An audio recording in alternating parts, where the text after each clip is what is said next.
Greg Martin, welcome to the DCQ Podcast Special Sits. How are you? I'm great. It's great to be with you here, and I appreciate the invitation. Well, thanks very much, and again, thanks for accommodating today. I know we almost lost the slot, but we rescued it, which is great. So today, you're having the conference from your home. I have the conference from my home as well. I'm in London. Are you in Delaware, Wilmington? I'm actually in Pennsylvania, just across the Delaware border, Just where the across house the is. border. Yeah. Yeah. But I understand that Pennsylvania and Delaware are not the states that you sort of grew up. You're grew up in the Lone Star State, where Yes. one of my sons is now trying to sort of build his own venture. Maybe we can start there and just maybe you can let us know how did you and when did you decide to actually pursue a career in law? Well, probably in after or while I was in graduate school, I had grown up traditionally not being very interested in the law and almost thinking that lawyers were, fit the stereotype, so to say. Necessary Um, evil, or yeah. maybe not even necessary evil. Exactly.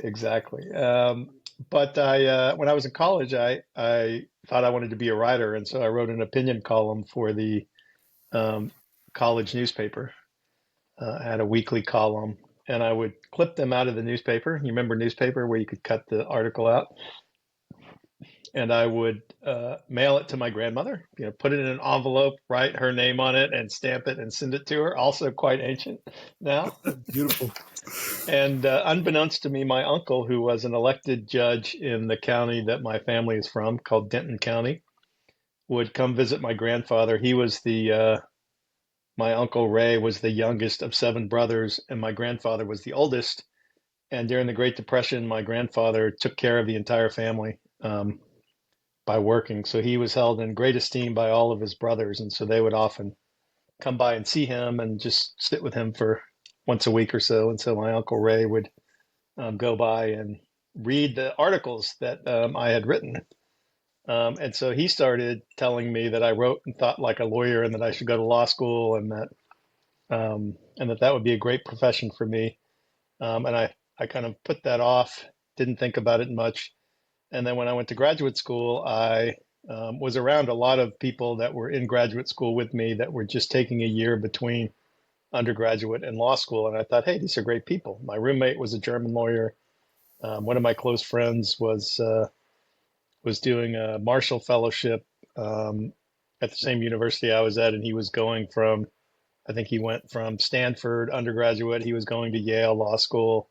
Another guy was a Harvard water polo swimmer, and he was going to go back to law school in Georgetown. I thought, hey, these guys are like me. Maybe I could do this. And what did you know about the law? And being a lawyer, you had sort of the stereotype in your head that wasn't very positive, or Yeah. seeing your uncle maybe being judge is maybe it's a different profession from what you actually chose to do in the end. Yeah, I think like many people, my perception was that lawyers went in courtrooms and argued and examined witness, what you see on television, right? Um, but when I came back from graduate school, I was fortunate in that when I was in college, I had participated in a class called Congress and the Presidents, which was taught by former Speaker of the House, Jim Wright. He was the majority leader of the Senate in the 1990s, early 1990s. And after he retired, he came back to my university to teach. Um, and through a competition in his class, I got to go out to dinner with him and his wife, and then got to know him quite well. And he started mentoring me. And when I came back and told him I was thinking about law school, he set up about 15 or 20 interviews with former people that he had worked with on his political campaigns who were lawyers in Fort Worth, Texas. and asked them to sit down and talk to me about being a lawyer. Um, so that's really where I learned what it was like. And I talked to real estate lawyers and finance lawyers and litigators, and really learned the big spectrum of of what you could do to be a lawyer. So that's really where I learned what it was like. And then before I decided to go to law school, because in the United States it's a 3-year commitment, postgraduate 3-year commitment, I Yep. signed up through a temporary staffing agency and went to work in a law firm as the equivalent of a paralegal, just to be around lawyers and talk to them and see what their day-to-day life was like. So that's really where I And that learned. was a small law firm, regional law firm, or Yeah, it's actually an interesting law firm. It was a law firm in Dallas, Texas that focused on representing plaintiffs suing asbestos manufacturers. wow. So pretty significant, probably one of the largest and most significant asbestos law firms in the country. And I got assigned to fill out proofs of claims and file them in bankruptcy cases of the companies that had filed Chapter 11. Um, So that was and your first introduction to, what we now call special situations. exactly. And so I mean, I was sitting there filling out forms and stamping. The lawyers had an auto pen, as they would call it now, and and it was a bit boring, basically data entry. And I thought, well, I could sit here and complain and moan about doing this boring data entry, or I could learn about what I'm doing. So I would go down to the law library in my lunch break or after hours, and I would um, read in the law library the case law that set up these asbestos trusts, and read about the. I read a couple of books about asbestos and the industry and how they were deceiving the public about the dangers of asbestos and how that led to all of this litigation. And really thought that the process of resolving these problems in the bankruptcy courts was fascinating. Part litigation, part contract. It had insurance law, it had personal injury law, it had almost all aspects of the law, both as a transactional lawyer and a courtroom lawyer. And I thought, well, that would be really interesting. So that was something that when I went into law school, I thought, maybe I'll be a what we call in the United States a bankruptcy lawyer. Okay, so that's sort of where the seed was planted. Because also, Yes. these plaintiff firms, I don't know much about them, but they also have a business model where they need to finance the cases first, and then hope, obviously, that there is a return. And if in the end, the claim is too good, and they go after it, and actually the company goes into bankruptcy, then they may actually not get paid, or not get paid what they were hoping for, right? So Yeah, exactly. financing a law firm that actually does that is a whole different ball game as well, I think, right? Yeah, and I got to see how some of that worked. A lot of the cases that they took, they would finance for other law firms that had sourced them and had referred them, and then there would be a fee sharing agreement between the referring firm and the firm that I worked for.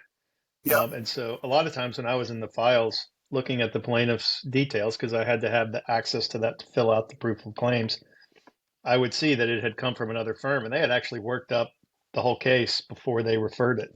But they Yeah. just created the case and assessed whether it was going to be a good case or not. And then they would refer it to the firm I worked for. Okay. Right. Well, and I am I right that you also did? Well, you did a year in Scotland, right?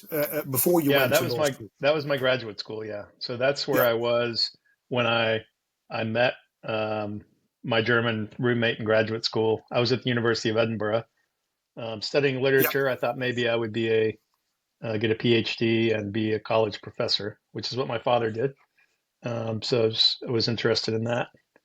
Um, and then when for financial and other reasons, I decided that I was not going to stay and get a PhD. Um, the being around lawyers, my uncle's input. I had a very good friend in college in my fraternity that had gone to law school. Through their influences, I thought, well, I'll still get to read and write a lot because that's critical in the law. And so, maybe I can do this. Maybe this is something I should do. So that's when I And got you had the, also. a pupillage at one of the barristers' chambers in London. Yeah. So yeah, that was so in between. The way it works in the United States is oftentimes between the first and second year you do something interesting as an internship, and then between the second and third year you actually work for the summer for a law firm that makes you your permanent job offer, so that you have so that first year after your first year of law school in the United States, you have the opportunity to study abroad or do an internship somewhere interesting that you're interested in. So I did a program through Syracuse University, and and the way it worked is you would go and study for a week, and then they would place you somewhere in the city of London in a legal job. You didn't know what it was going to be. Wow. And so the year I went over, they pulled me aside and said, "Well, we see that you've been to the University of Edinburgh and that you've lived here, and so that we have a sense that you probably understand the culture maybe better than some of the others." And I said, "Well, that's probably a fair assumption. I did live here for a year." They said, "Well, we have this chambers that we've always placed someone in the barrister's chambers called 11 King's Bench Walk, and we're very worried about it this year because the person who runs the chambers is called Lord Alexander Irvine of Lairg, and because one of the top barristers there are Tony and Sherry Blair, who's just been elected prime minister, Lord Irvine is going to become the Lord Chancellor, and so we want to make sure we have someone placed there that's not going to embarrass the university. So would you be interested in taking that position? Because we No feel pressure. like we feel like you're probably the one most able to do well in that slot that we would not have to worry about. And I, of course, said absolutely. So my first day Excellent. of reporting to 11 Kings Bench Walk, they had boxes and trucks backing up to take all of Lord Irvine's books and library and office material from chambers across the street to the Royal Courts of Justice, where the Lord Chancellor's offices are. Wow. And Wow. it was a very exciting environment. So it's all about timing. Yeah. And then you came back and you did some clerking for a U.S. bankruptcy judge, and then you started as a lawyer. Yeah. So that was between my first and second year. Um, in my second year, I worked just for local firms around town to earn money to pay for law school. I was I was not I was responsible to pay for it myself, um, and so I worked at writing briefs for an employment law firm and some other litigation work. I was on law review, and so that was my second year, and then in my between my second and third year, I worked at one law firm in Fort Worth, Texas, and one in Houston, Texas. The Fort Worth one, I did oil and gas work, which was another area I was interested in, and in Houston, I did bankruptcy work. And then when the third year started, um, through a project in our bankruptcy course, I met one of the bankruptcy judges in Houston, and me and another one of the candidates from school, he asked us to intern for him. So we would go over 3 or 4 days a week, 3 or 4 hours in the afternoon, and work with the clerk and him, and just sit and learn and listen to him, watch him run his courtroom. And so that was a great experience. And then the second half of my third year, I started working for the firm that I ultimately went to work for in Houston as a briefing clerk, we called it, before I took the bar and became an associate there. Okay, so you started also your professional life in Texas, Yes. but you didn't stay there.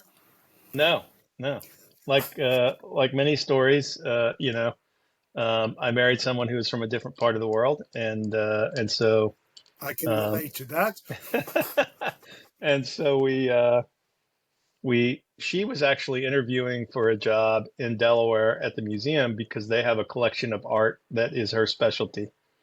She's an art historian, and the process for that was very long, but she made it through several rounds and ultimately got to the point where she was going to be a finalist. And so I interviewed for some jobs in the area and got a job in the bankruptcy practice group of a firm in Philadelphia called Dechert. It's interesting though, because I got the job in Philadelphia because they were working on coal cases, and Yeah. they needed someone to assist as an associate that had experience doing energy work. And so since I had been working in a firm in Houston that did oil and gas bankruptcies, I was considered a very good candidate for the position they were looking for. It's interesting to think about, um, how because I had been in Edinburgh, I got the position that I did in Chambers when I did my program. And then because in Houston, I was working at a firm that specialized in oil and gas, it made it easier for me to find the job. At the time, it seems like coincidence, but it just shows that in life, sometimes one position, even if you don't like it, it gives you experience, it gives you qualifications that could become relevant later to get you something that you really want. Absolutely. And at that point in time, was Dechert the firm it is now? It was probably is still a lot smaller at that point in time. Pretty similar. Oh, It okay. was So called it was Dechert. already. Dechert. It was Dechert Price and Rhodes. It had an affiliation with a firm in London that at the time was called Titmus Sanir. They had not formalized that merger. That happened while I was there. I think they've grown a bit since then. They've opened some offices in Asia, I think. But the biggest thing they've done is they acquired a few firms in New York City. When I was there, they merged with a couple of New York firms that really bolstered their New York presence, and that kind of changed their practice. Yeah. Um, but their chairman there was a historic guy and really great, good mentor to me. So it was a great experience. And so the girl brought you to to Delaware, like the girl in my life brought me to London. Uh, Yes. um, but actually Delaware for special situations, insolvency, restructuring, bankruptcy, isn't a bad state to be in. No, and in fact, It, when I was deciding between whether I wanted to work in Fort Worth doing oil and gas work or work in Houston doing bankruptcy work, in the back of my mind, I thought she could eventually want to move to Philadelphia. And so if I'm doing bankruptcy work, I can get a job in Delaware, where if I'm doing oil and gas work, it's not really an East Coast practice. that's right. Um, That's right. so that was a significant reason why I finally decided the way I did. Yeah. But you didn't stay with Dechert. You moved to another firm. Was that also in that was also in Delaware? Yeah, well, that's when I moved my practice to Delaware. So when I was at Dechert, I was in Philadelphia and I was doing a lot of work for um, the New York lawyers in New York in Delaware. So I was the one for Dechert that would go and appear in Delaware cases. So I had been appearing in Delaware cases since 2001 or so. Um, and as I started thinking about my career, I kind of thought, well, it's going to be hard to be a partner in Philadelphia if I'm not admitted in Delaware. I'm not going to be in New York, so I'm kind of going to be between these two major centers for insolvency. Maybe I should pick one. Um, and my wife didn't want to leave the area because we moved to where she wanted to live. And so to get to New York in the time, back in the olden days, in addition to envelopes and stamps, we used to go to the office 5 days a week. And so it would have meant, 4 hours on the train every day to and from New York. 7 days a week, Yeah. Greg. Yeah. The weekend was sort of Right. tagged along too. Right. Well, I mean, in the old days at the big firms, you worked on any day that ended in Y, right? That's right. Um, That's right. and so I decided to explore the market in Delaware and knew one of my partners, Stuart Brown, now that was at a firm with also Celinda Melnick, who was a great cross-border pioneer. And since I knew I wanted to do more cross-border insolvency work, it was a really great opportunity to move the practice to Delaware, but then also team up with Celinda, who was planning on maybe practicing for 5 more years at the time, and have someone that I could learn cross-border work from, and then potentially have a practice to transition into after she retired. So she was the one that sort of opened up the practice from maybe more regional and national to sort of cross border. Yeah, yeah, and moving to work with her, and we were involved in filing Chapter 15s and representing. We were involved in several airport cases. She was heavily involved in the Nortel case when it was filed in Delaware and Canada. So it really opened up that part of my practice that I'd always wanted to be a part of. And was it easy to find her as a mentor, or just didn't happen? Did it happen just naturally, or because that seems to be these days, a big thing for who were your mentors? Did you find them? Did they find you? How did it go? In my experience, these things just happen sort of naturally, Yeah. and not necessarily by design. It just there's either chemistry or there's no chemistry, and yeah, there may just be at the right the right person at the right time, right? Yeah. And I'd been working with Stuart on another case. Um, and, we had a good connection. We were aligned in the case and we worked together. And he had been saying to Celinda, you need to find someone to mentor because if you retire, we don't want to lose this practice. And I had known Celinda from being involved in cross-border professional organizations, had always been friendly with her. And so when I reached out to Stuart to say I'm interested in coming there and I'd like to interview with Celinda, so I, went and spent a whole day with her, and talked about what it would be like if I came to work there. And so we kind of committed to each other that if I came there, that I would be put on the partnership path and work with Stuart on the standard Delaware cases that are the bread and butter for any firm in Delaware, but that I would also get to work with Celinda and help her develop her practice and potentially take it over when she retired. And that's what happened. Exactly. Yes. But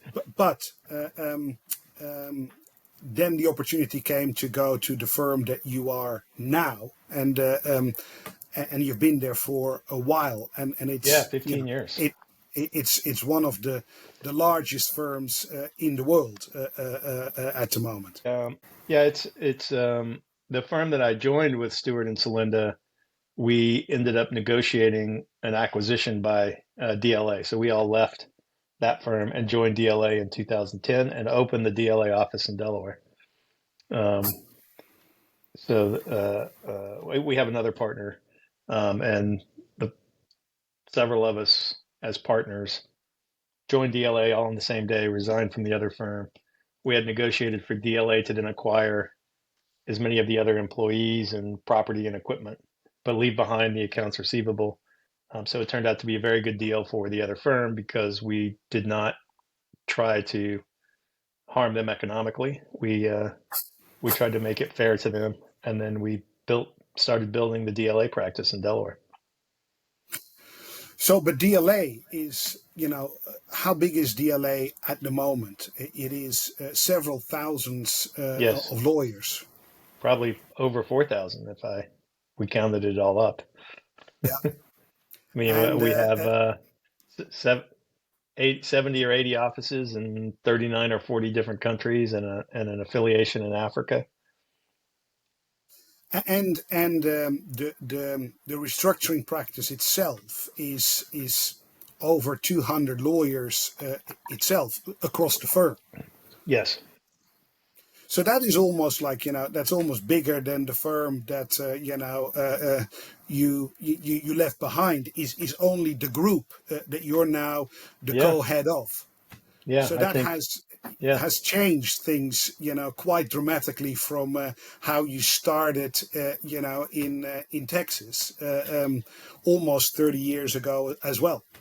Yeah. Well, and the interesting thing is that the firm I was at in Texas probably had 200 or 300 lawyers, but at the time it was considered a big firm, um, national big firm with a good reputation and it was interesting. While we were there, there was a lot of talk about should we merge, should we grow. That firm had actually had an interesting history because they had had one of the descendants of Howard Hughes in their partnership. And when Howard Hughes died, they administered his estate. And there was a fight over who would get to administer the estate. And ultimately, that firm won it. And they had done that on a contingency fee. So the firm had never borrowed any money. It had all the money it needed. The partners had gotten a very big payout. Many had retired, so there was a lot of young partners that had stayed on. So it was a very different firm from the standpoint of a lot of firms. It was very financially stable. It had very strong clients. Second oldest firm in Texas. It James Baker, who had been the Treasury of the Secretary, Ronald Reagan's chief of staff, involved in the Bush administration, had been a partner at Andrews and Kurth. So it was a premier firm, but size-wise, compared to what the big firms are now, it would be considered a small regional firm. So that has happened over the time that you and I have been in practice, is that, firms have gone absolutely massive. It's either one of two ways. They become, huge global law firms, or they become boutique and small, but there's very little in the middle. Yeah. Why do you think that is the case? Um, I think, I think law firms tend to be conservative, and I think they're just following their clients. So, um, I mean, you look at any law firm and you think, well, why do they have an office in that city of all places? Well, it's because a client has an office there or has a need there. And so I think the global expansion has just been following the client's footprint, and um, as the economy has opened up globally and there's more trade between nations and larger companies, the law firms have emulated that. And I think that then creates kind of economies of scale. Obviously, like any business, the more the more lawyers you have, the less overhead you have because you don't have five marketing groups, you have one. Um, so I think it's a little bit of following the client and a little bit of just business economics. And how does that then work for, special situations? Because if you look at, our counterparts in the big accountancy firms, they get bigger and bigger and bigger. And the restructuring group is, the group that, with the size of the firm, is actually, hampered in its growth. And the conflicts are such that they believe they need to spin out. But that hasn't happened with the law firms. Yeah. I mean, you're the perfect example. You're the exact opposite, right? Man, Yes, but man of few. yeah, there's not that many of me, but there's more of you. So Exactly, I'm exactly. guess I'm a trailblazer in this space. Yeah, But it's interesting because the bigger you become, the more I guess the challenge is. Well, to be one firm with one culture, right? yeah, In various jurisdictions, and from my experience in the global law firms, I think that one of the things that is a challenge is to to be one team as well, right? And not a set of islands that are sort yeah, of doing their own thing. What is the cohesion that you can get? And obviously, in our space, look, it is tricky for the clients to admit that maybe there is services we can provide that are helpful for them. But equally, it's a challenge for our colleagues to actually believe that they should bring us in as well, because the earlier we're brought in, the more we can do. And the whole denial issue is an issue that I guess in our space we have to deal with on a daily basis. But I guess in an organization like yours, where you now sort of co-head the restructuring group, that must be a big challenge. yeah. I mean, so a lot of it is structure and communication. So we have country heads we have restructuring teams in each location. We have someone who's a country head, and then we have global co-chairs. I'm one of those with someone in our UK office, someone in our Australia office, and another American on the West Coast. And so we spend a lot of time talking amongst ourselves, but then also talking with the um, country leaders and trying to find opportunities in each jurisdiction and make sure that people are talking to each other um, and finding opportunities and communicating back and forth. And If there's someone who has an opportunity in a foreign country and they're told that there's a potential U.S. conflict, um, I oftentimes will get a call from my co-chair, and the two of us will help clear that conflict so that that work can go forward. Yeah. Um, and so we kind of have that function centralized so that we don't have different lawyers fighting with each other about it, but we try to solve it in a way that works for the entire practice group and the full firm. Um, and that requires, some commitment on my part to spend some of my time doing that rather than practicing law. But that's um, it's a good trade-off to be able to facilitate those discussions, because then we get involved in situations that we wouldn't otherwise get involved in without somebody taking that initiative to clear the work path for those lawyers.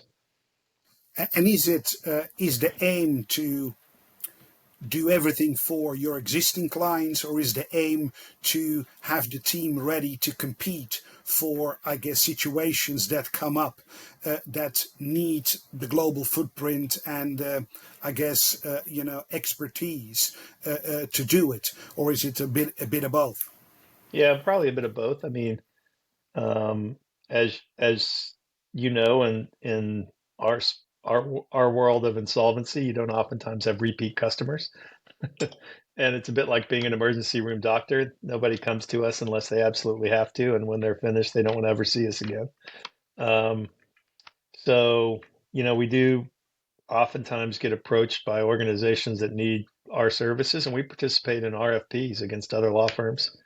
But then we also do a lot of work internally to make our colleagues and other practice groups aware of what we can do to help their client, because then if we help them and they're already a firm client and they're satisfied with what we do, then they may not need our services again, but then they're left with a good impression of the firm and our full service nature. So it's probably a bit of both. And what's the beating heart of the restructuring group within the firm? Is that in the US? Is that in the UK? Is that in another jurisdiction? It's probably the U.S. and the U.K. Yeah. Yeah. Because one of the things that I'm very interested in is obviously both jurisdictions, the UK and the US, claim that they have a rescue culture. And I think if we're really honest and we take one step back, then, the blueprint for a rescue culture is still the US. But okay, the US system is different from the UK system. It's a lot more court driven. But I think if you look at the market and how it approaches financial distress, you can sort of understand why a rescue culture can actually be applied there. But if you try to, copy paste that in other jurisdictions with other cultures and another approach and mentality towards financial distress, you quickly find out that actually, it doesn't work. What's your experience with that, especially when you're sort of saying, look, we're in a number of jurisdictions, we have opportunities that we see, and maybe we'll try to convert these opportunities. But if they're not in the UK or in the US, and you want to use, I guess, the rescue culture that is in those jurisdictions, how do you use that successfully, in jurisdictions that have a different approach towards financial distress?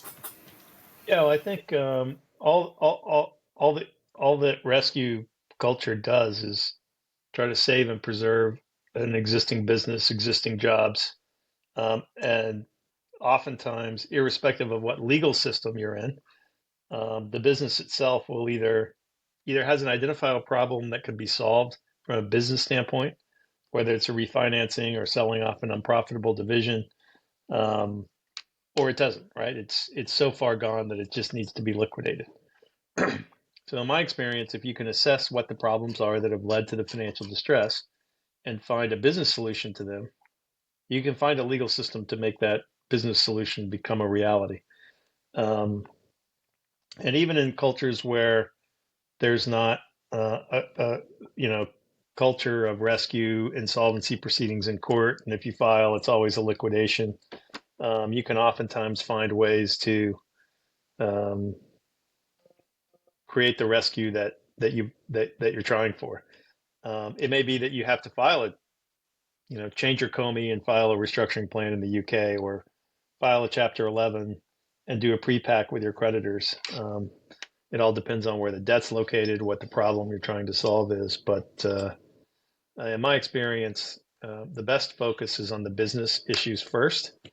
And then when you think about implementing the business success, that's when you then look to the legal system that you want to use and how you want to implement it through various legal systems. But do you think if you look at the US as a market and you try to sort of, explain why it is that a rescue culture can actually, you know, be there, isn't one of the reasons that, it has players like distressed investors that have entered the market and are voluntarily, participating in financial distress situations, special situations, and allowing people who are involuntarily in those situations to exit, so that the stakeholders are different, and that creates a different dynamic. On top of that, maybe in the US, there are more businesses that have professional management as opposed to family businesses, where everything relating to the business is very personal. Mm-hmm. And if obviously financial distress comes in, it is very personal to them, and therefore denial is much more an issue, and avoiding actually dealing with it is an issue, which means that it's difficult to actually rescue in the first place. Yeah, I mean, I think the 30 or 40-year history of U.S. funds making dip loans, buying debt, capital market debt, um, from creditors, and then changing the direction of the rescue is a big part of why um, why the U.S. system works. Essentially, it's a it's not a place where capital is impossible to get. It's actually a place where, if you manage it properly, you create the opportunity to raise capital that you otherwise couldn't have raised. You create an environment where old lenders can exit, new lenders can come in and create a model where they believe in the business and then convert that debt into equity. Um, that's all very, very positive. Um, and it's not only part of the bankruptcy culture, um, but it's become part of the distressed investing culture that courts respect. So, for example, um, people have tried in the past to say, oh, well, you shouldn't be able to convert your debt for equity because you didn't buy it at par. You got it on the discount market because you're a distressed investor. And courts have said, well, that's irrelevant. They bought that. And the way the capital markets work is um, debt can be sold at a discount for a premium, but that's irrelevant to the fact that there's a contract that's been written that's enforceable, and I'm going to enforce it. I'm not going to let you go into what they paid for the debt. It's not relevant. Now, if you were in some new system and you were trying to implement a rescue culture and you had a family business and somebody bought their debt from their bank at a discount, might a court say, oh, well, we need to know exactly what you paid for it, because it will be unfair for you to take that value from the company because, gee, they've been 4 generations of upstanding citizens critical to our economy, and we want to protect them rather than enforce lending documents. So that's a cultural issue that might impede um, that restructuring. And that is something that you've come across in jurisdictions where you have tried to introduce distressed investors to, make an investment, but there were obstacles of that nature that sort of actually, made the distressed investor decide not to do it. Yeah, or do it at a higher return on a higher return model.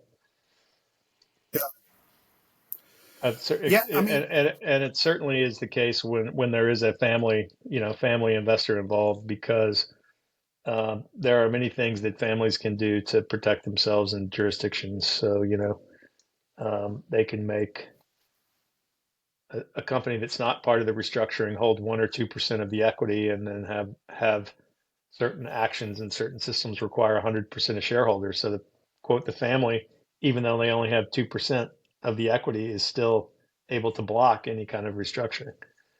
yeah. So, you have to really, when you're dealing with cross-border, you really have to focus in on what the rules of the road are in each jurisdiction, each culture. And some of the challenge too can, the New York funds, they want things to go the way they would go in a Chapter 11.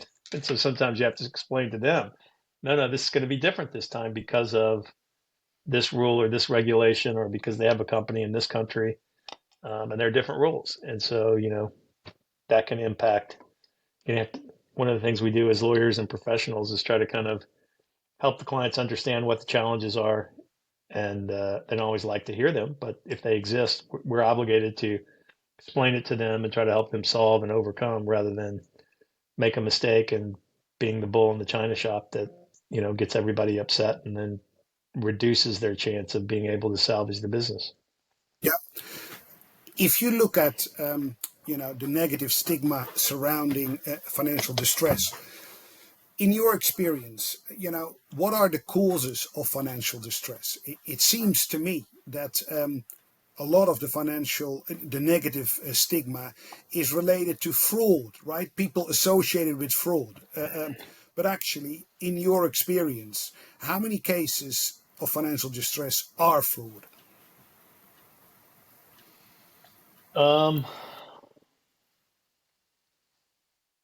I would say that it's a smaller percentage than you think, because the fraud ones get a lot of press because they're scandalous and they read like soap operas, and so the financial press reports heavily on them. Yeah, Um, I have been involved in a number of cases that might qualify as fraud. Oftentimes, it's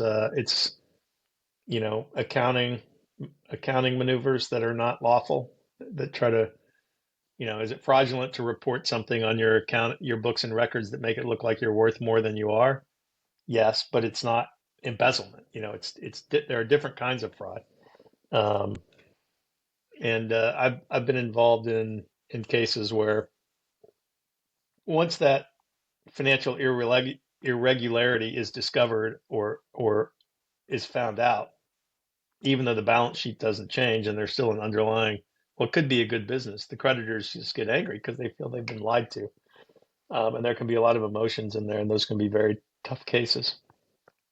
I feel like I've had more in the last 2 or 3 years than I had in the first 10 years of my career.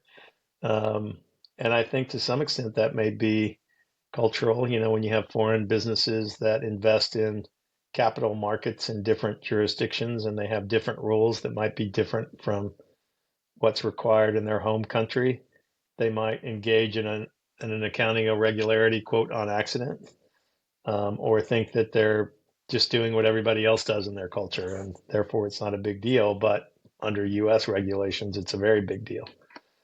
yeah, Um, and so they end up getting sued. They end up getting accused of being, of wrongdoing, and you then have to solve that problem, because the regulations and the law might actually impose that on them. yeah, yeah. Yeah, I mean, my experience is also that there are other causes of financial distress. And again, if those causes are addressed early enough, then you can do something about it, provided you have the toolbox to do it, and I guess the mentality in the jurisdiction to deal with it. And whether that's through a court or, outside of a court and sanctioned by a court, it doesn't really matter that much. But it does matter what, I guess, people believe they can actually disclose about this. You were just saying, yeah, we're the A&E, and only if it's sort of dead or alive, people stumble in, and you need to, resuscitate them and avoid them dying on the table. Yeah, that is what you need to do. But financial distress is an ailment in the life cycle of a business, and Right. it doesn't necessarily always have to be A&E before you actually do something about it.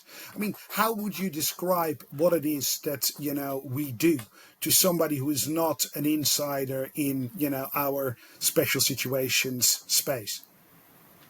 Yeah. Well, I think there's um, two ways of looking at that. One is, if you look at it from the company standpoint, you help companies solve their financial problems, Either they have too much debt and they need to work it out, or they've had some other event occur that means they can no longer sell some product they used to make a lot of money off of. And so their business is changing and they need to um, work with their creditors to help them understand the new business direction and get their support of that so that they can reconstitute sort of their business. From the creditor's side, obviously, creditors usually don't pay much attention if the bills are being paid and everything's going along fine. They're providing a service, they're getting paid for it. And then when it stops, they get very nervous because they have a large receivable. They want to know what's going to happen, how can they collect it. And a lot of times, what you do is just provide them advice on what the mechanisms are for collecting, enforcing your rights, trying to get paid. Basically, it's no different than if you run a household, um, and you run up your credit card debt and you borrow too much money to put in a bunch of nice furniture, and then you lose your job and you can't pay your credit cards back. Credit card company may decide to come and take your house or your furniture. You file bankruptcy and then you negotiate with them, right? And you get to keep your furniture in your house and you agree to some payment plan to them. Yeah. Not that different, just much more complex instruments, bigger in scale. That's in essence what we do. So what is then in a special situation success? Obviously, it depends on who you represent. But are you, what is success on the side of the company? I think, again, from the standpoint of the company in our legal system, success is um, taking actions to maximizes value to provide um, as much recovery as possible to creditors and potentially keeping the business going and saving the employees. Oftentimes, the company is worried about all of its stakeholders. And in fact, to some extent, the bankruptcy system in the U.S. is, a socialist system where wealth is redistributed amongst creditors. And so success is um, obviously if you can negotiate a successful restructuring and you persuade creditors to take some reduction in their recovery and you can salvage the business and a large percentage of the jobs and move forward, that's pretty successful. Most people don't view liquidation as successful because that means an end of life of the business. But in some circumstances and in some industries, um, a successful liquidation could also be viewed as a success because you're able to use the legal system to generate a higher recovery than you would in just letting creditors file lawsuits all over and chasing each other for, the so-called race to the courthouse, where one creditor who gets there early gets all the money and everybody else gets nothing. If you know you're not going to be able to survive, filing a bankruptcy where you can get fair distributions to all creditors in an equal manner, that can also be viewed as success. But so it's maximizing, I guess, recovery, maintaining jobs, continuing the business, minimizing the losses for the creditors. That's sort of for the traditional stakeholders in a special situation. But for distressed investors, success may be different. Yeah, they look at it very differently. They've got some investment where they've either bought an existing claim in the process, and they want to realize as high of a recovery as possible. I mean, many of these funds manage other people's money, and their mandate is to generate, a sufficient return on that money to return it back to the investors with. Oftentimes, they have in their governing documents a targeted return. Um, and so they view it very differently. And so they very rarely, however, buy a position and then just want to get some payday a week later because that's not realistic. So they're often looking at it from the standpoint of, is there a way for them to buy a large enough position to take control of the restructuring where they then ultimately acquire the business and replace management and then make it four, five, seven times more profitable than it was before they bought it, so that they get their they're playing a longer term investment game. Yeah. So it's Um, it's like loaning to owning, or buying a loan, converting it into equity, and to owning it. But again, that goes, I guess, to what we were discussing about financial distress and the stigma, right? For them, it's business. It's not yes, personal. It is, correct. we're trying to do with the skill set and expertise that we have a better job with, whatever is left after, the financial distress hit, and hopefully, turn this around. Obviously, along the way, we want to be paid for our work, but that is how they view it. It's a lot less trying to sort of look at, pointing the finger, or, blaming. It is, yeah, turning it around from a business perspective. Yeah, and it's the way you describe it there. It's not any different now than it has been historically. So if you look at what J.P. Morgan did in the 1890s, he bought a lot of distressed railroad securities and took over the railroads and merged them and combined them with other enterprises, put in place his management, and made them much more valuable. And that's how he made a lot of his money.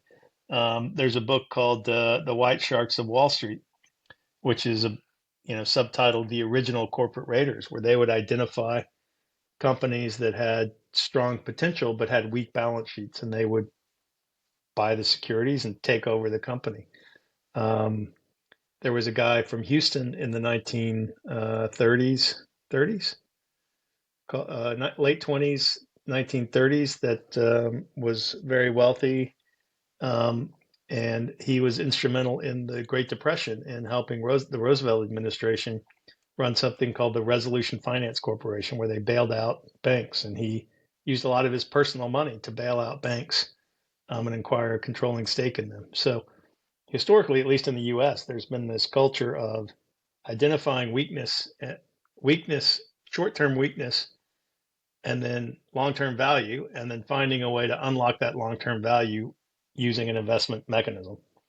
Um, and that happens now, and now it just happens against the backdrop of the bankruptcy code, which Yeah. provides, I think, some greater certainty. It makes it less Wild West, as it was in the 20s and 30s. And I mean, J.P. Morgan, they didn't even have antitrust laws. They could do whatever they wanted. But Well, and yeah, to a certain extent, that's why you always see, like, if something is new and developing, then the first movers, they set the rules until exactly, ultimately the courts get involved and sort of yeah, do some checks and balances. In that respect, it's actually quite sort of topical in the UK with the RP, the yeah, restructuring plan, where we're for the first time having a cross-class cram down. Valuation is looked in a different way. What are the the benefits of the restructuring that you generate or preserve, and how do we fairly distribute them? And there's some new guidance that comes out yeah, on situations that develop in practice, where it's human nature to try to right. get as good a deal as possible until you can't, and then you sort of take one step back and adjust yourself to whatever the guidance is. Yeah, we have these uh, situations in the U.S. Liability management exercises. You've probably heard that term.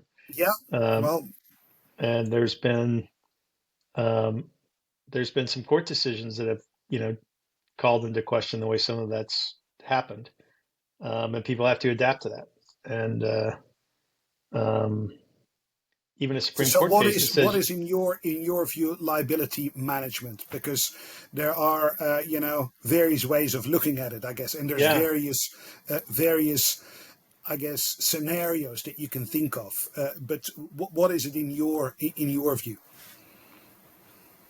yeah, it's an interesting question, because I heard someone the other day on a panel, an older person, say, I don't know what liability management means, but it sure looks a lot like what we, been doing for the last 30 years. But I think, Exactly. You're reviewing covenants. You see where they're yeah, baskets, and you use them if you can. exactly, exactly. I mean, I litigated a liability, permitted lien basket of $28 million in a case back in 2001 because the company had gone out and borrowed money that creditors contended violated the permitted indebtedness clause. But I think in general, it's there are really two things that I think liability management means. The first one is if you have mass tort liability, You want and to in get the rid of U.S., as that you that as sort you of, know, yeah, that liability. our legal system um, has a pretty robust um, mass tort plaintiffs bar. They bring cases against companies. It's not unusual for a very large multinational company to have thousands of cases pending against it, claiming that some product that they've manufactured has a chemical in it or causes cancer or That's right. That's where you started your career, right? In one of those exactly, firms. exactly. That's where I started, and so many of those companies now try to undertake transactions and plan to deal with that liability. So that's kind of one kind of liability management. And oftentimes that liability management exercise has as part of its steps filing a Chapter 11. And there's been several cases that the courts have struggled with in the U.S. Where ultimately the surviving entity was given all of the liability and filed Chapter 11. And sometimes the plaintiff's bar thinks it's great and they support it because they understand that it's necessary and that it's the fastest and most likely way to get a recovery. And other times they think that it's a scheme designed to protect a parent company from, not having the liability and saving value for those shareholders. And then there's the sort of financial liability management where, for whatever reason, you're under financial distress and you need more money to continue to operate. And so you look at all of your loan documents and you engage in some type of a transaction that gives you access to greater capital. And oftentimes you do that either without a plan to file bankruptcy, or it doesn't work and you end up having to file bankruptcy. Yeah. And those transactions are the ones you've heard of, up tiering and dropping down and putting the IP in one company and the operations in another, and all those various mechanisms. Those still just look at the contracts, what's permitted under the contract. Um, and so, And if there's no covenants and it's very loose, then a exactly lot is permitted.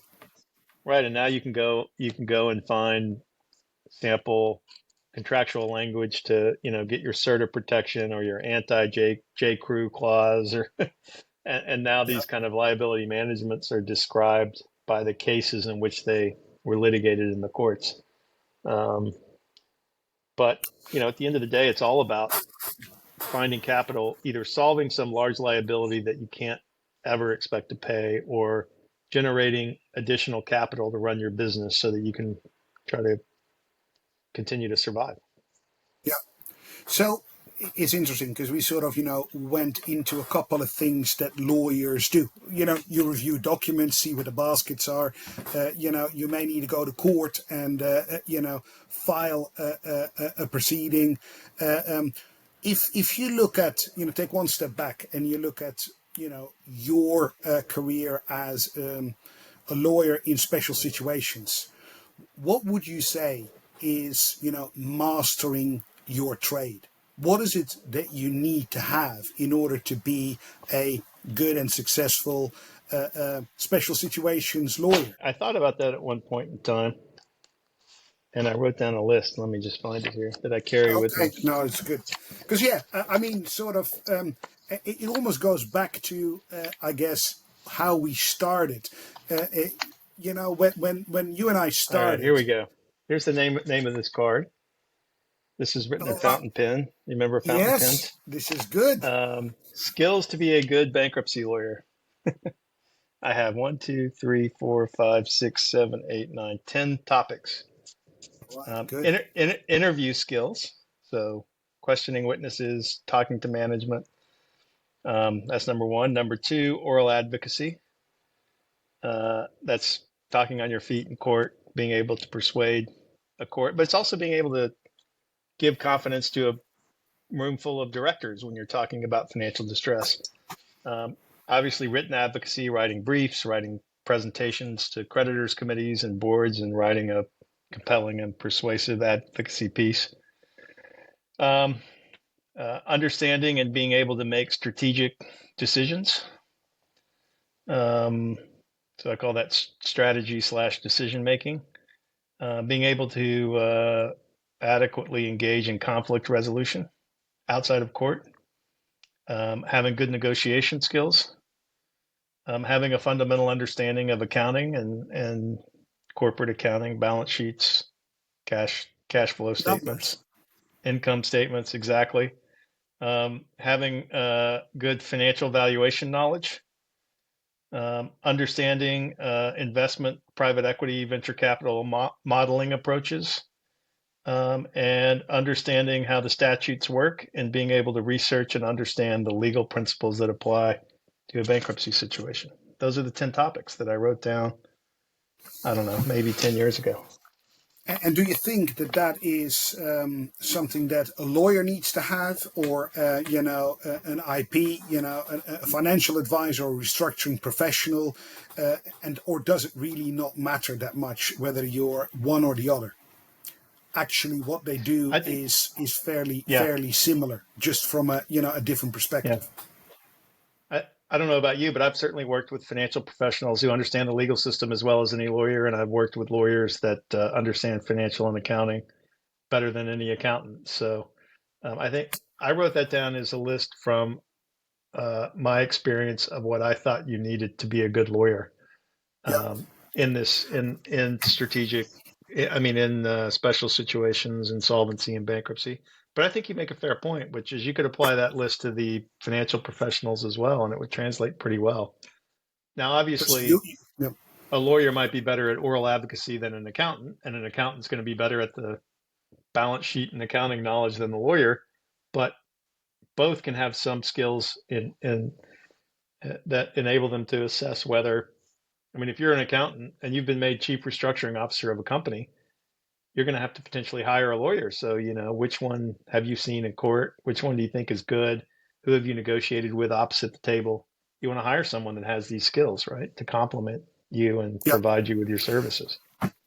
And what are the things that are not good characteristics to have if you want to be, have some longevity in Hmm. special situations? I think the people that don't do well are I think being too aggressive, um, being too conflict dispute oriented, too argumentative. Obviously, arrogance, not listening.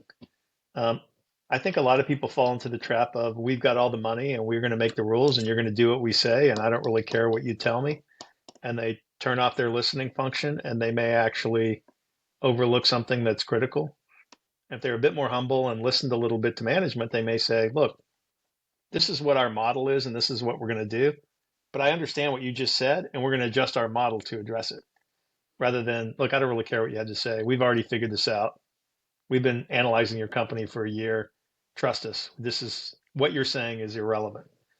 So I think that arrogance and not willingness to listen to others, even if they're opposite the table and adverse to you, is can be dangerous. Um, and Now some people have some short-term success at that, right? And there are certainly funds and lawyers that take pride in being what we call bomb throwers and um, being difficult to try to assert leverage. But at the end of the day, the good ones that do that will sit down at the table and work out a deal, Yeah. even if they've been initially aggressive. How much is your profession a part of your life, or is it your life? And especially, if you're in special situations, is it Hmm. almost mandatory that it, takes up most, if not all, of your life? Well, that's part of the reason why I wrote down these skills is that I think they translate to a lot of things in life. If you're able to talk to people, you're able to solve disputes. It helps you in your family life. It helps you with your friendships. Um, thinking strategically, being able to make decisions that helps in your family life, managing your own finances. Um, so I obviously, as I said earlier, being a financial restructuring special situations lawyer is a bit like being an emergency room doctor. So you're kind of always on call. Um, Yeah. and I talked to one of my mentors who's very good, and unbelievable, answers emails at any hour of the day, always on, seemingly. And I asked him one time, kind of, how do you do it, and when do you ever take a day off? And he just says, look, I take it when I can. Sometimes if he has a court hearing on a Friday, then he'll fly his wife to where he is in court, and they'll play golf on Saturday together at some course they've never played. Or he'll if he has to go to Europe or something, then she'll go with him, and they'll spend an extra day and go through a museum. Um, might you have to take a phone call or two while you're in that museum, perhaps, but you just have to take the idea of. Um, I'm reading a book right now by this guy called David Goggins, who's um, an Yeah, ultra he's marathon like runner. an ultimate. Yeah, exactly. Yeah, yeah, yeah, He's a specimen, isn't he? yeah. He's a very unique individual, but basically his theory is, um, what should motivate you is wanting to succeed, even though you shouldn't, and overcoming challenges to succeed. And I think it's really important in our profession that, look, there's going to be challenges. People are going to call you names. You're going to have a court criticize some strategy decision you took. You could let that tear you down and upset you, or you could just say, I did my best. I accept that criticism, and I'll do better next time, right? I mean, so it's really a mindset. I think that, yeah. To answer your question, I would not say that my profession is me and I am my profession. I mean, obviously, I spend a lot of time on it, but I also, enjoy um, watching wildlife, and I have a property with a couple of acres, and I have all kinds of animals that come on, and I always am taking pictures of them, sharing them with my wife. We have woodpeckers in the spring and deer in the fall, and take a lot of joy in that. I like to get outside and play sports and exercise. I mean, you and I have been at conferences where we've gone for runs before or played Yep. tennis. Yep. So I think it's a matter of balancing, not really balancing, because I don't really like that notion, but it's a matter of just living life and doing what you enjoy, um, and having your work be part of that, but not the only thing that you enjoy. And then finding opportunities to do other things, see museums, go to see a movie, go to, you know, something cultural, whatever it is that you like, and making time for it, because you can always work. There's always time to work. It's always the Yep. next case, the next person, the next phone call. But But that is something you need to learn, isn't it? I have to say, looking at myself, yeah, it's almost always feast or famine. There's nothing in between, right? And you need to learn that when there is famine, actually that is something you need to embrace and not worry about because, take that opportunity to actually fill it with other stuff that enriches you and, satisfies you instead of feeling bad about it, right? Because certain things you can control and certain things you can't control, and you cannot worry about things that you cannot control. But again, only by experience will you learn to do that. yeah, And therefore, yeah, if it all of a sudden is quiet or, things have changed, don't sit there and sulk about it. Embrace something else, as you said, go to the yeah, movie, do that, take advantage of it. But right, it took me a lot of time to actually do that because you sort of feel always responsible to do, oh no, well, I need to fill the cup again, right? It cannot yeah, be empty. Well, actually, sometimes that is exactly what is needed, but you're not going to use it properly if you actually, are afraid to enjoy yourself while that is the case. yeah, exactly. And we all have different obligations that are equally important, right? We all have families, we all have friends, we all have our own personal soul to be nurtured, Yep. and it's not bad to focus on those things, um, while you're juggling your professional obligations. No, I agree with that. But so, if you then, look at your career so far, what are sort of lessons learned for you? Just the other day, you told me two sort of, I guess, lessons that you try to apply in your life these days, which you've sort of learned from practice, and I thought both of them were very compelling. You know which ones I've had in mind? I don't know. I was on the treadmill at the time, so you got to remind me. Well, one I thought was very, very well articulated is, look,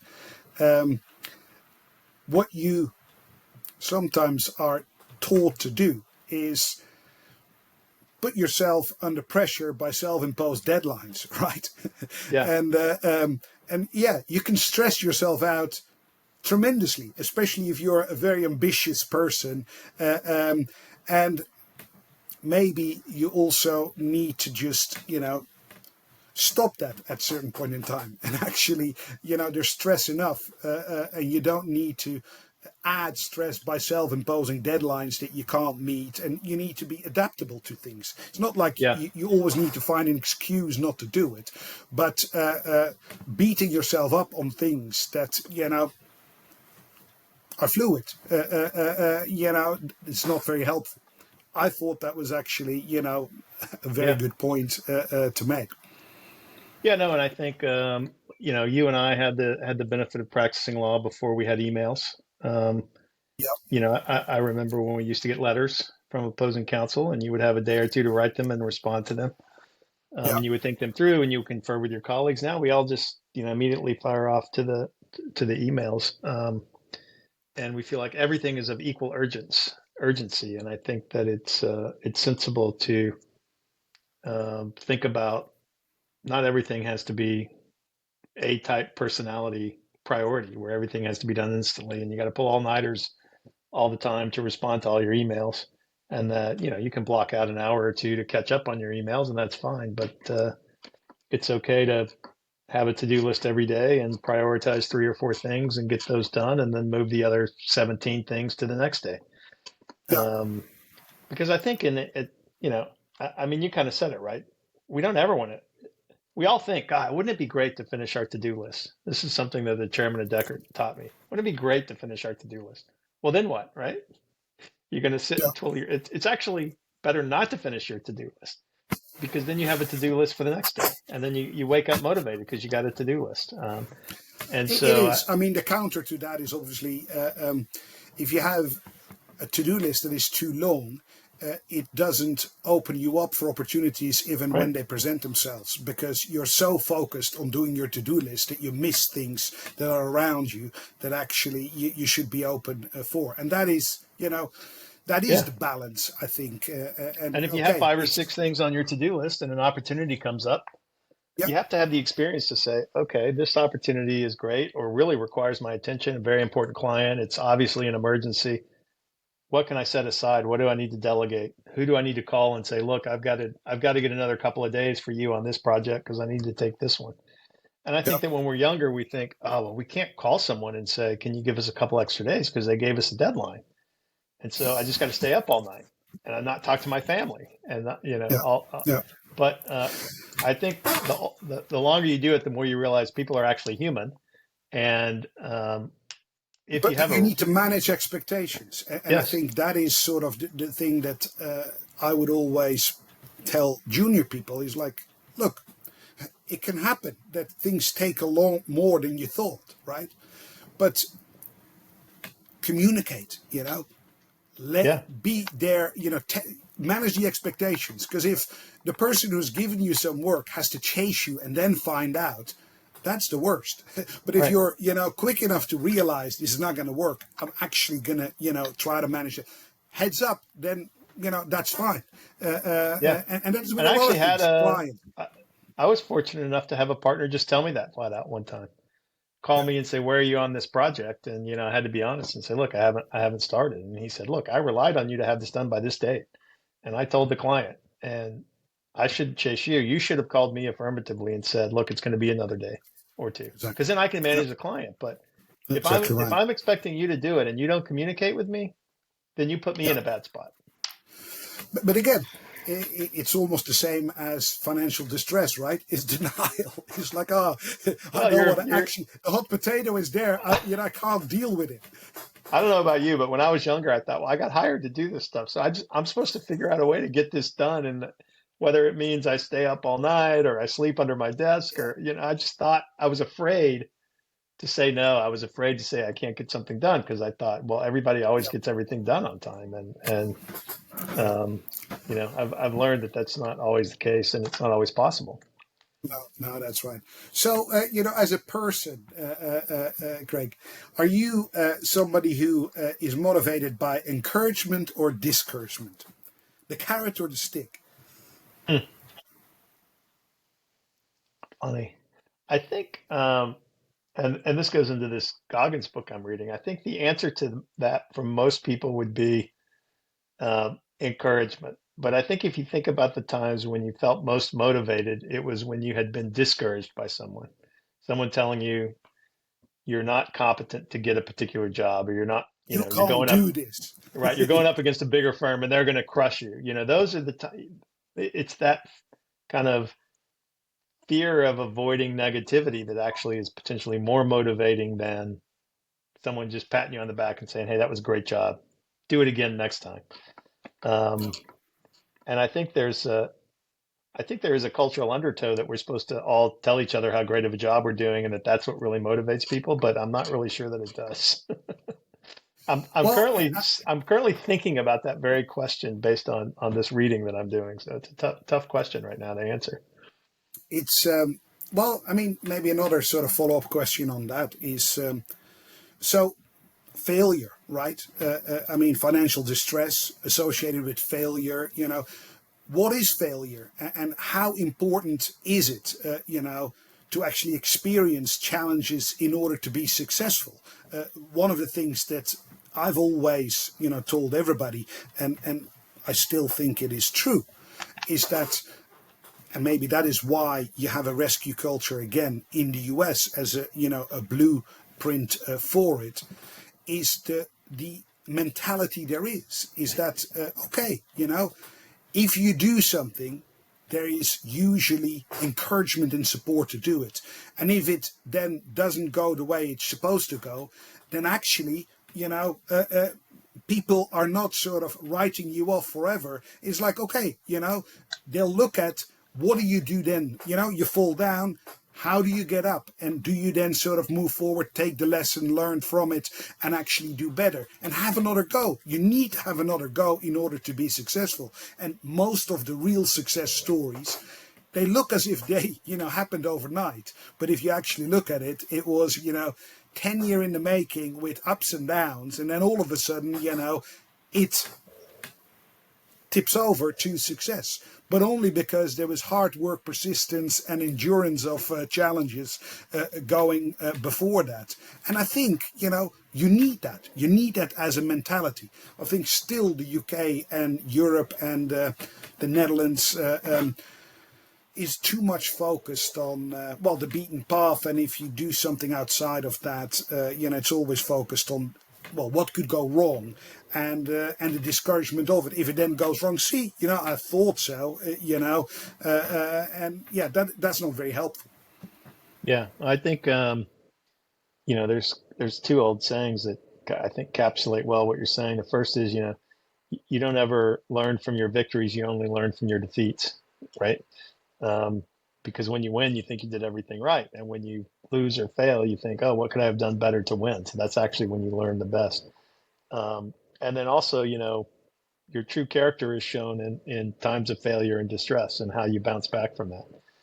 Um, and you were talking about what you can control and what you can't control. I mean, one of the things that you can control is how you react to certain situations, right?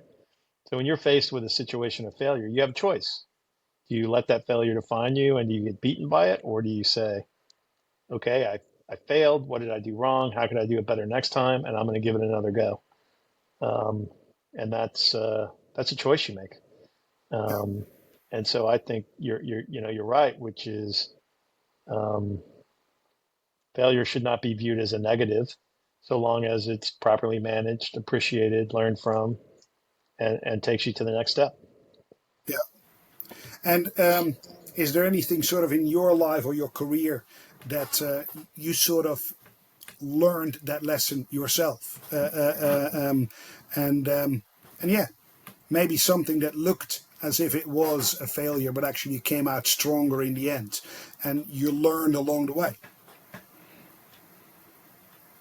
Yeah, I mean, I had a case once where I was um, dealing with the board of a company, and I got in an argument with one of the board members during a board meeting, and we raised our voices at each other, and he threw me out of the boardroom, and I thought, oh my gosh, what have I done?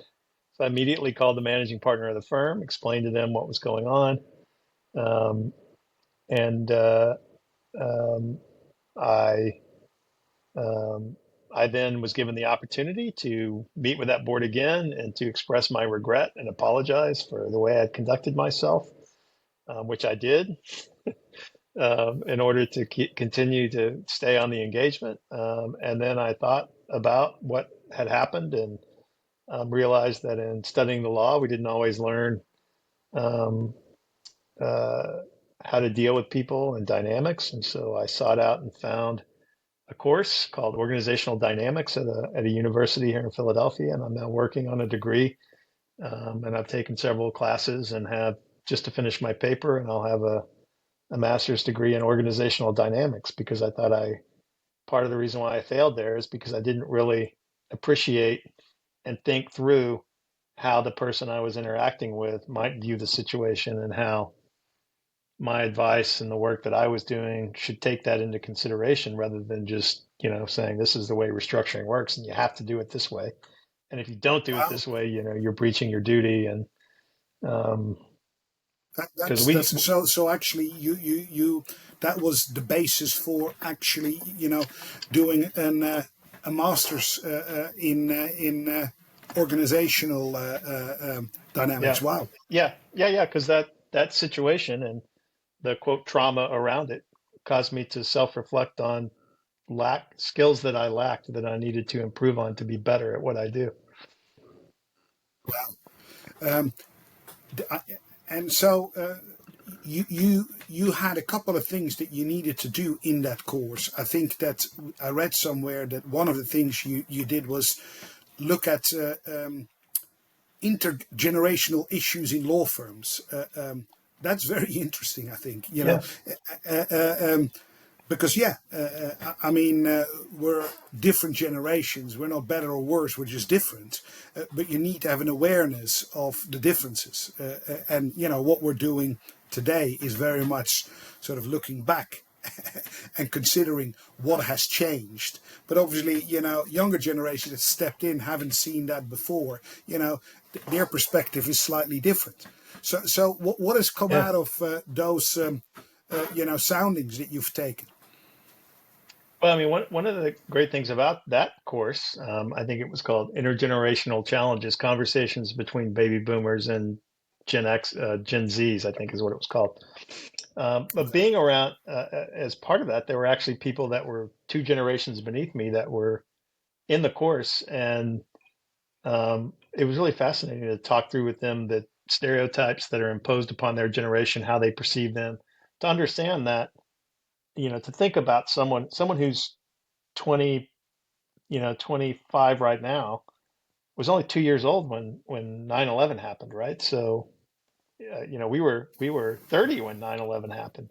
So it had a much different impact on us. Yes. But they were 8 or 9 Yep. years old when the financial crisis happened. And so that maybe was a more traumatic experience on them than 9/11 was on us. So that shapes our own fears. And they're much more worried about, you think about the generation that doesn't want to buy a house, doesn't want to own a car. They use car services. They live in different cities a week at a time using Airbnb.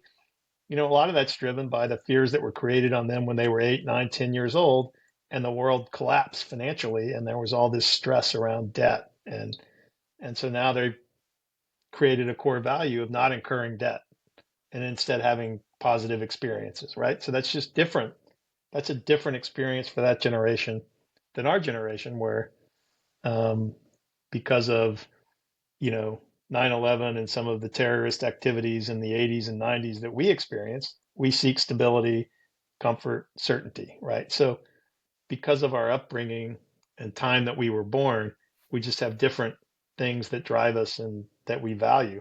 And so to hear those people actually express that they were the way they were because of what they had experienced and understanding that is totally different than what I experienced was really cool. And then also interacting with people from my own generation and talking about commonalities that we experience and how we are very similar because of the things that we experience, and our memories are the same, favorite songs are the same, you know, TV shows, etc. So it's just really fascinating to see that. And I think if you think about it from that direction, you know, you can be more compassionate and understanding of people in different generations, and not be as critical or negative about a certain generation just because they're not like your generation. Yeah. Well, yeah. Looking at today, uh, um, it's um, it's an interesting time, right? You know, globalization on the retreat, but we're never been more global than today. Of all the sort of technology improvements and changes that we've discussed, everything is faster. The world is smaller. Everything is more cross-border. It is therefore also more complex. A lot of the situations and issues don't stop at the border, but are, universal problems that need to be tackled. And now, obviously, we're in a time where there is, especially in your country, it seems, but, around the globe, there is more polarization, right?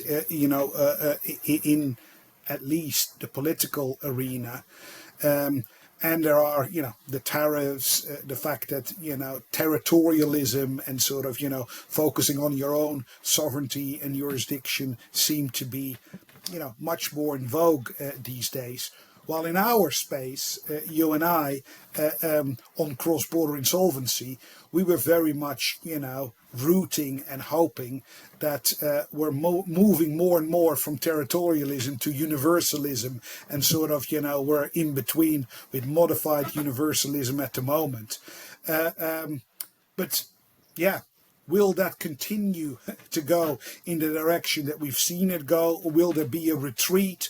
What are sort of your thoughts on that? And obviously, being part of a large institution as you are, I assume that it is key to actually be as neutral as possible, and just focus on, the skill set, the expertise that you have. Or are you, such a size that actually that is no longer possible because, you're one of the big players? No, I think that if you're going to be a long-term institution, you have to probably be more apolitical or neutral, because you want to be around for 20 years, not one administration, right? Um, so I think that I mean, the way I look at it is there are policy changes and shifts, and they just are what they are, and we do our job within those policy changes and shifts. And um, I certainly don't, when I'm trying to help a company, argue about whether the tariffs are good or bad. If they've affected the business, then you have to accept that, and then you have to try to solve that problem. And you don't really need to get involved in the policy debate, because it's not, you're not going to solve it, right? So it reminds me, we have in the United States preference actions, and they're very difficult, right? Any creditor that gets a payment of a bill in 90 days before a company files bankruptcy in the United States can potentially be sued for it to be clawed back into the estate. And we have this test that says even if you've actually given the person more credit rather than less, you could have to give the money back. So the idea that by being nice to a company and giving them more credit, you then get sued, um, when you would think that you would only want to discourage people trying to accelerate payments, right? Because that would be harmful to the debtor. And oftentimes you say to clients, well, that's just the way the law is. If you don't like it, call your member of Congress. But um, that's what the law So is, what's the reason of that? I'm Is that like, advising you that that's what the law is. yeah, Yeah, exactly. you don't like it, but you've got to make your decisions based on the reality of what the law, the policy, whatever the current administration is doing. And if you don't like it or you do like it, it doesn't really matter because that's just what it is, and that's our job is to tell you what's going to happen as a result of that. Yeah. But it's interesting. I mean, the world is a competitive space. The economies are competitive, but also I guess in our space, laws in our area are competing with each other for business, right? Because yeah, if our laws are more accommodating, then maybe more of the restructuring business comes into, the UK as opposed to the US, as opposed to, Europe, the Netherlands, Australia, Singapore. The fact that there is this competition between, jurisdictions isn't really conducive of getting to a stage where you have a harmonized law right in the area. Do you think that we're still making progress on and should make progress on working towards a harmonized, I guess, cross-border insolvency law in substance? I think we are making progress. I think it's um, in the universality, territoriality debate, you know, it's hard to imagine a purely universal world, right, where you could file in one court and that court would have the power to make rulings that would be binding on everybody in the world, right? So, I mean, the recast regulation, for example, has this synthetic concept, and the model law has this concept of cooperation, where you may have a main proceeding, but the other court can help. Um, I think that that continued focus on cooperation and kind of parallel and synthetic proceedings that um, allow the local creditors and the local court to consider issues in connection with a main jurisdictional proceeding elsewhere. I think that's very positive because um, I think with a total universal, number one, many courts aren't going to feel they have the power to tell someone in some foreign country what to do, and two, I think there is a benefit to a harmonized approach to rescue and restructuring, even if it's implemented through multiple jurisdictions, just out of fairness to the local creditor constituency. I think we as a profession would have more credibility by sort of satisfy, even though it's a little bit harder, it satisfies multiple policy considerations across different jurisdictions. To me, that seems better than a bunch of creditors getting together in one location and coming up with a scheme where they get all the value of the business and tell creditors globally that they're out of the money and tough luck, um, without any say. And oh well, if you don't like it, come to London or come to New York from wherever you are in Asia or you know Europe or Africa. And if you can't get here, well, sorry, you got notice. You could have hired a lawyer. That's just that's a pretty rough approach, I think. So in your career, you've been primarily and continue to be in private practice, but you've also assisted the World Bank in certain missions. You've been very active in trade organization like INSOL International. You're even on the board of INSOL International at the moment. What's sort of your view on the role of those institutions in our space? Do they have, or should they have, a meaningful impact? Do you notice it in your practice? Should you notice it more? What are your views on that? I mean, I think the benefit of those organizations is that it's almost like a chance for a pause to reflect on the law and how it's working, and it provides an opportunity for policymakers, academics, and practitioners to talk about these things. Um, and I think it helps my practice because it's given me a deeper appreciation for, really how policy can be implemented through legislation and how um, oftentimes laws are passed for a reason, and understanding that reason and the rationale behind it can help you articulate to a court why something was done, or articulate to a client why the law exists and what it's designed to accomplish. And if the underlying policy reason for a law doesn't exist in your situation, then you could say, well, look, this law was for X.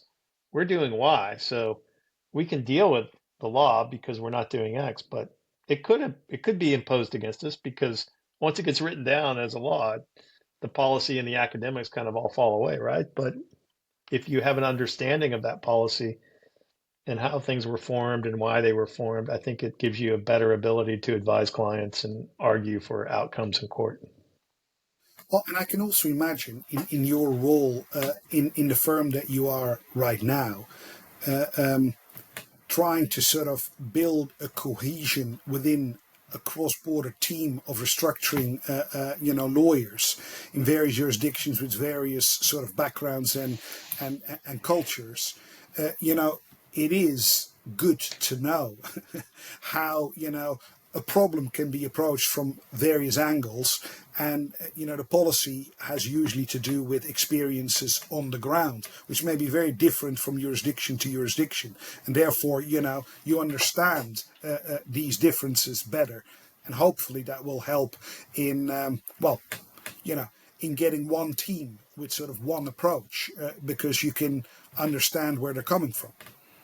Yeah, I had a partner recently have a client with a problem in a foreign court, a foreign jurisdiction, and I got on with him and some colleagues, and I explained to him how the legal system worked and what would happen if there was a court proceeding and how the court would react. And he finally at one point said, "Well, how do you know all this?"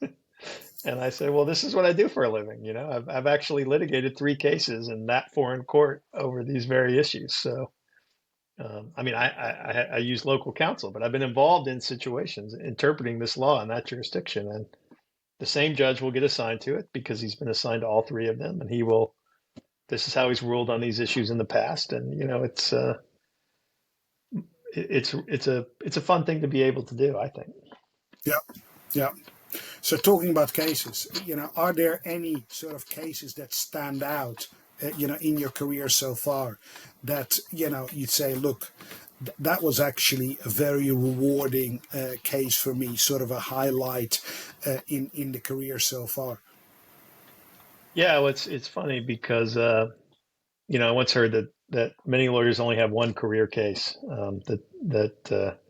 I think really you maybe have one a decade. But I had a very early case called Quaker Coal, where we represented a guy who owned a coal company, um, and it was a very complicated and competing situation, and we had multiple plans that were proposed, and one of my jobs as a young associate was to check on the voting every day, and then call the company, and then call creditors and try to understand why they didn't vote for our plan, and would they be willing to vote for our plan. That was just a lot of fun. Felt almost like working in a campaign. Working the phones, checking the ballots. It was a really enjoyable. Ultimately, we won the vote, and then one of the competing creditors came in and said, "Well, Judge, we didn't win, but we'll offer $5 million more to creditors." And so the judge went with that claim, and so then we had to negotiate, and we were able to save one piece of the business for our client, which was very rewarding. And then I was U.S. counsel to Abengoa, the Spanish energy company, from 2015 to we probably confirmed all the plans in 2017 or 18, and then I represented the liquidating estates afterwards, up until about a year ago. And that was just a very interesting case. I mean, the U.S. companies had multiple divisions, and the way those cases started off, if there were involuntary cases filed against different divisions of the company, and all about the same time. And so I had had 3 or 4 arguments, one day right after the other, to argue against the involuntary bankruptcy cases. And so I basically went on a tour. I said I had to get a t-shirt made up, because I was in Wichita, Kansas, and St. Louis, Missouri, and Omaha, Nebraska, and in one jurisdiction there were all these guys that owned grain elevators because we turned grain into ethanol. And they were all standing behind me in their overalls at the courtroom hearing and looking like they were ready to take me out back and deal with me in the old-fashioned way. Um, and it was funny, things that stick in your mind. I forgot my tie. I traveled down there. I was in such a rush that I packed and I forgot a tie. So every court I went to, I had to get local counsel. I had to email them and say, make sure you bring me a tie. So, a different tie every day. But ultimately, we worked very hard with the company and the creditors, and we eliminated probably $20 billion worth of bond debt, restructured the company, um, did a debt for equity exchange, and kept the businesses alive in the U.S. And we had proceedings in Spain, the UK, the US, all over Latin America. It was just really very interesting and exciting case to be involved in. Went to Spain several times to meet with the general counsel and the board over there, dealt with all the board of directors and the US companies. It's really a fascinating case. Yeah, that's well, obviously that's one that resonates because yeah, it was a very global, international case, very big in Europe as well. Yeah, yeah. So those are probably the two. I recently worked on one called Vestu, which was a fraud. That was a very challenging case, um, with creditors that were very upset because they were defrauded. That stands out just because it was kind of traumatic. It was so difficult to deal with because we didn't deny that the company had committed fraud. We did a special investigation. We terminated the board members that committed the fraud, and we tried to save the business, but the creditors just had no interest in it continuing and just wanted to liquidate it for their value. And so we ultimately negotiated with them and allowed that to happen. We let them file the plan that they wanted. So that was a learning experience of just sometimes you have to just step back and acknowledge that the company has done something wrong, doesn't have a legitimate basis to restructure, and that the creditors actually know more about what happened than the remaining management does. And then I did the Luck and And Coffee you were case. debtors counsel. You were debtors Yeah, counsel in yeah, that situation. yeah. Yeah. I got hired Okay. to Yeah. represent the company. Yeah.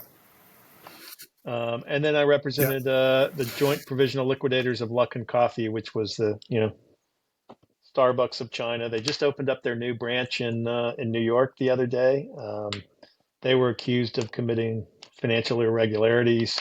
There was a big SEC investigation. We worked with the company and the joint liquidators to settle that SEC investigation and to restructure the bond debt, including dealing with the state state administration on foreign exchange in China, because all of the money that they raised in the U.S. they had moved to China and it was sitting in a bank account. And China has these currency regulations where you can't move money out of the country without permission. So we had to have someone in China negotiate with SAFE to facilitate the restructuring, and we had to negotiate with the Securities and Exchange Commission to settle their investigation into the fraud. And then ultimately, we negotiated a scheme of arrangement that got approved in Cayman Islands that we got recognized in the U.S. under Chapter 15. That all happened in COVID, so it was a really interesting experience. It was all done, virtually. All Wow. the hearings were virtual, so it was really a fascinating time to do it, and it was just a great case, and the business is thriving. It's succeeding to this day. So that's interesting, and sort of gets me to another point that maybe goes back to the team that you're trying to manage in the law firm that has global reach. One of the things in our business that is very important, alongside doing a good job when you got the job, is getting the job in, right? So how do you, what's your experience with that, and especially in the firm that you're now and in the role that you are having? Ultimately, you need to make it attractive for everybody to actually work together to hopefully get the matters in.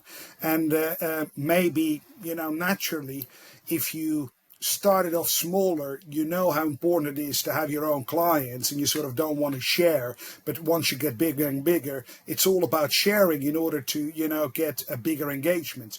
How do you deal with that dynamic? Because ultimately, I think, and I've sort of experienced it myself, when I was not in DCQ, but in the larger law firms, that's very tricky.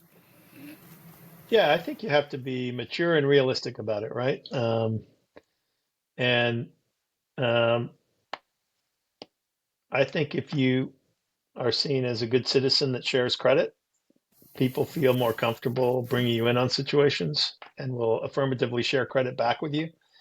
And so if you work with teams and you share credit, you're more likely to get involved in other situations you wouldn't get involved in. I think it's a mistake to try to hoard the credit and a short term approach, because then people think, oh, you got your own practice. We don't need to bring you in on anything. We don't need to work with you on anything. You've got your own thing. You're taking all the credit for it. And whereas if you call someone who's in a different practice group who you really need on a case, like you can't do the case without them, right? And you say, look, the right thing for me to do is I usually approach them and I say, look, I really appreciate you pitching with me. When I open this, I'm going to share X% of this with you. Do you think that's fair? And they oftentimes say, oh my goodness, thank you so much. No one's ever done that. Yeah. And I probably have 3 or 4 partners that I've gotten 3 or 4 cases with. Sometimes I generate them, sometimes they generate them. But when they generate them, they oftentimes call me and say, hey, great news. Remember that case we worked on where you shared credit with me? Well, now I need you and I want to share credit with you. Will you pitch this case with me? Yeah. And so it's just that you got to take that leap of faith. And not everybody is a perfect actor, and not everybody always repays it. But for the most part, people appreciate being acknowledged for the skills that they bring to the matter, being acknowledged by you economically, and they remember it a lot more Yeah. than they remember 2 things, right? They remember, number one, that person never gives me any credit, and I don't ever want to work on a case with him again. Or, gosh, that person's really nice and shared, and I'd love to work on more with him. And when I get the chance, I want to pay him back. Yeah.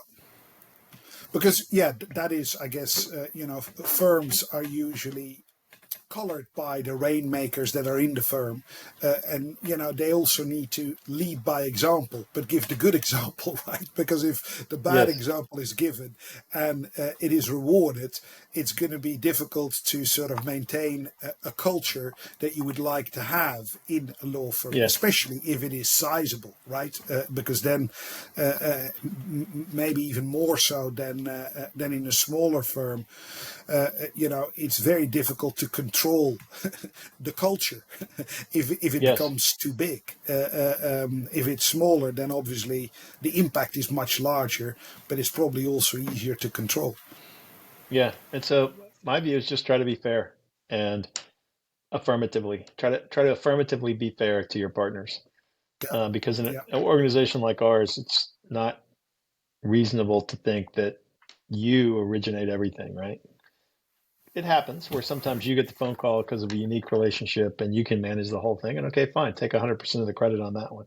But most of the time, the cases that we're involved in require a team of people with varying expertise, and you wouldn't yeah. get the matter but for those different skill sets. And so it's only fair to share the origination because you wouldn't get it by yourself. Understood, understood. So if we've sort of discussed a lot about the past, where we are today, what about the future? What about what are your ambitions still going forward, and what do you think is going to happen in our space if we look a little bit ahead of ourselves? Hmm. Yeah, it's really interesting. I mean, obviously, technology is making some differences. There's a lot of talk about the various tools that are available that fall into the AI category. Um, it's still I think early days on some of that, and I think the interesting thing is how as we sort of advance technologically and the world gets smaller, how do we still ensure that people have the ability to, what did I say? Make strategic decisions, and use judgment and Is exercise AI going wisdom. to do that for us, right? It's hard to imagine that AI will make every strategic decision and exercise all the wisdom that we have over our 30 years of experience. I suppose it's possible. I wouldn't rule it out completely, but it seems like the situations that are dynamic, those are tools that can aid us in doing them better, but that will not replace us, I feel. Um, I mean, I when I started practicing law, we spent all day in the library, and if we were working on a brief and we needed to check whether a case that we were relying on was valid, we would go to this thing called Shepard's. It was this red book, and you would pull it out and you would open it up, and it would list the case, and then there would be a list of other cases by their citations that had cited that other case. They wouldn't say whether they were good or bad. They would just say that they had been mentioned, and then you would go and read each one of those cases. Now we have Alexas where you press a button, key cite, danger. This case has rejected this. You don't even have to look at it if you don't want to, but you can look at it and see, okay, that takes 8 minutes. What used to take 10 hours, right? So um, it seems like the AI will accelerate some of the lower skill level things, but I'm not sure how it will impact the higher skill level things. The Judgment need, that you need to the have. judgment, the knowing when to argue with the board and when not, right? When to try to persuade them that the course they're taking isn't the right one, or it is the right one, or that they need to implement procedures, or that one of the board members has a conflict and needs to recuse him or herself. It's hard to imagine AI telling a board member, "Oh, I've analyzed the entire situation against a database of other situations, and you must recuse yourself," and that the board member would just say, "Oh, okay, I'm going to recuse myself," right? Yeah. But we're still dealing with human beings, and with all the flaws that they have. But if we're still in charge and we're still actually doing stuff, then you need to take account of that. If obviously at a certain point in time we're not needed anymore because there's a The different machines have story. taken I over. guess I Yes. guess then you can throw the law out as well, because we have to completely reinvent it, because it's really made for humans, biological creatures, not machines. Yeah. I mean, if you read Alan Turing's original paper on AI, um, it doesn't really envision them running the world. It envisions them helping us understand the world better through uh, facilitated question asking. I mean, that's the whole concept behind it. And if you see the movie, about the Enigma thing, where how they solved and cracked Enigma, with the computer he invented. We've come a long way, but there's still a need for human understanding and wisdom, I think. And I think that there will continue to be a need for that. Yeah. Well, I'm hoping that is the case. Although I do sort of listen to some of the podcasts where very wise technical men or women tell us that actually we don't really know what the self-learning of these AIs involves, and if they get smarter and smarter, self-taught, then at a certain point in time we don't actually understand how they got to where they get to. And if we're sort of losing complete control in understanding where they're going to, well, who's to know that they're not going in the wrong direction at a certain point in time, or in the direction that we can't comprehend, and all of a sudden, the genie is out of the bottle, and we can't put it back, and who knows? Yeah. Scary stuff to be really, above my pay grade, because I can't really fully understand it.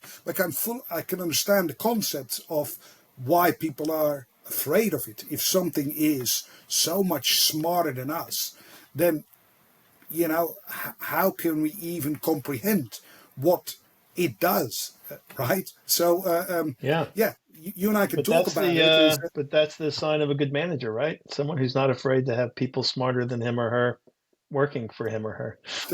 there's a limit to that, I would say. You still need to have some understanding, but no, I take the point. Obviously that's true too. Look,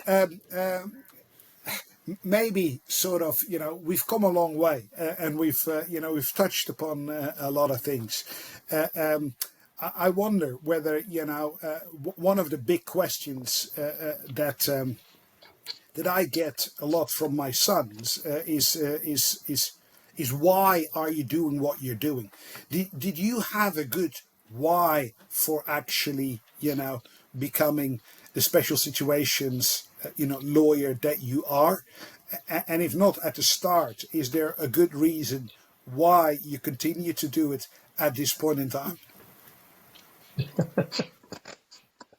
I mean, the reason why I wanted to do cross-border insolvency was for the opportunity to learn about different cultures, meet different people, understand different legal systems, and just a general curiosity. And certainly, that's come to pass. Um, I think I think even to this day, those complex situations I continue to find intellectually rewarding and increasingly complex and difficult with different people approaching things differently. I mean, um, the ability to learn from different cultures and different people, I would say, is probably what motivates me the most to continue to do what I do. I find it very interesting, very fascinating. Working on a restructuring deal in China is very different from working on a restructuring deal in Israel versus working on a deal in Spain and one in, Mexico. I mean, it's just the concepts can be there in the threads, but dealing with the human beings and the language issues and the time differences and the cultural differences continues to be fascinating to me. I agree. So maybe in conclusion, what would be then your advice for younger people that maybe are now deciding whether or not they should have a go at becoming a professional in special situations? What would be, your advice to them? I think that number one, I think they absolutely should do it because it's a fun and entertaining profession. It's not easy, but and it has its challenges, but it's very rewarding to save jobs for 150 people.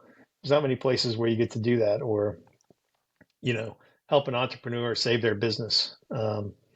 This is exciting stuff that's very fulfilling that most people don't get to do in the jobs that they have, going 9 to 5.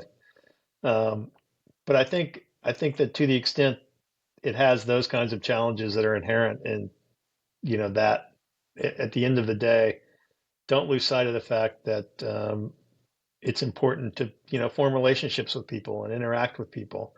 I certainly observe some in the younger people that they find talking to people on the telephone to be stressful. They'd rather text. Um, but actually being with people in person and talking to them and interacting with them and developing a relationship, um, I think is one of the unique experiences in our profession that's makes it really worthwhile. Getting to meet different people, different backgrounds, forming friendships with them, being in the trenches with people, right? There's very little that replaces, working with a team to accomplish an objective at 3 a.m. in the morning, right? I agree. Just sort of, sharing the challenges, Exactly. creates a bond, doesn't it? Right. Yeah, and learning from people, and look, you can be around 10 people and look at their good qualities and their bad, and try to emulate their good and not their bad, and you can form your own personality and your own belief system based on being around other people. Um, and I think it's fun. I fully agree. Hey, Greg, I really appreciate the time that you spent. I think we've discussed a lot. We can discuss a lot more, but I'll bring the plane to some landing. I hope that everybody who listens until now had enjoyed the conversation as well, and watch out for the next conversation and subscribe if you like it. Yeah, I think this is a great effort. I really appreciate you having me on, and I look forward to listening to what your other guests have to say. So thanks for having me today. Excellent. Good stuff.